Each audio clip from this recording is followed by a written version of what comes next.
అందరికీ నమస్కారం. Welcome to my channel. ఈ వీడియోలో ఏపీ ప్రభుత్వ ఉద్యోగులకు 22,000 కోట్ల పెండింగ్ బకాయిలండి. సగం బకాయిలు మాత్రమే ప్రస్తుతానికి అనే తాజా అప్డేట్ న్యూస్ సంబంధించి పూర్తి వివరాలైతే వీడియోలో తెలుసుకుందాము. వీడియోని అయితే ఎక్కడే గానీ స్కిప్ చేయకుండా ఎండ్ వరకు చూడండి. అప్పుడే ఇన్ఫర్మేషన్ పూర్తిగా అర్థమవుతుంది. వీడియో చూస్తున్న ప్రతి ఒక్కరు వీడియోకి లైక్ చేయండి ఫ్రెండ్స్. ఈ వీడియోని తోటి ఉద్యోగ పెన్షన్ మిత్రులతో అయితే షేర్ చేయండి. కొత్తగా మన ఛానల్ చూస్తున్నవారు సబ్స్క్రైబ్ చేసుకోకుంటే వెంటనే మన ఛానల్ అయితే సబ్స్క్రైబ్ చేసుకోండి.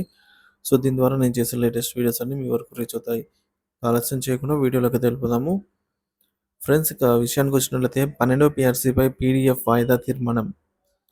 ఉద్యోగ ఉపాధ్యాయులకు సంబంధించి 12వ పీఆర్సీపై శాసనమండలిలో పీడీఎఫ్ ఎమ్మెల్సీలు కేఎస్ లక్ష్మణరావు, ఐ వెంకటేశ్వరరావు, స్వతంత్ర సభ్యులు పాలకపాటి రఘువర్మ, చైర్మన్ కె మోషేను రాజుకు వాయిదా తీర్మానం అయితే బుధవారం అందించారండి.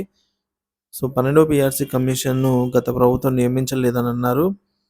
ప్రస్తుత ప్రభుత్వం నియమించాలని అయితే కోరారు 12వ పీఆర్సీని. సో ఉద్యోగ ఉపాధ్యాయులకు 22,000 కోట్ల పెండింగ్ బకాయిలున్నాయి. వాటిని చెల్లించాలని, సో పూర్తిగా కాకపోయినా వీటిలో సగం మేరకైనా కూడా చెల్లించే ప్రయత్నం చేయాలని అయితే కోరారు.